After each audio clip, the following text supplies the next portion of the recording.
大家好，我是夏妈。37、8度的天气，我不打算做晚餐了，感觉一点胃口都没有，就做了一个经常会刷到的这个酒酿豆花冰奶啊，应该是这个名字吧，我也是在某书看到的。早上去买牛肉的时候，我顺便买了一点，就这种一大盒的这种豆花哈，就现成的，几块钱自己做的酒酿。都是放到冰箱冰着的，早上买回来是热乎乎的嘛。有些朋友是在超市看那个绢豆腐或者是血豆腐，我觉得有点贵了，你们去市场买这种豆花哈，我觉得是很嫩很好吃的。酒酿的做法应该是在6月28或者是7月1号那2期，放一勺醪糟，加一勺甜酒汁，你还可以在上面淋一点蜂蜜，我觉得会更好喝。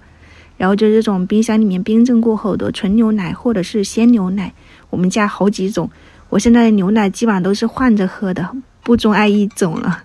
然后放上一点枸杞啊、薄荷叶，点缀一下，非常简单的一道甜品。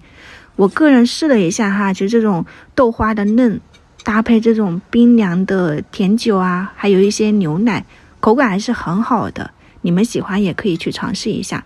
昨天下午做的绿豆汤清补凉切类的黄桃，这里面还剩几个，放上去。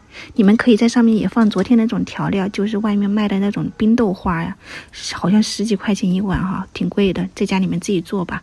我收到一件这个水蜜桃，大家有没有什么办法让它快速的熟透？现在都是梆硬的，吃不了哈。大家分享一下，明天再见，拜拜。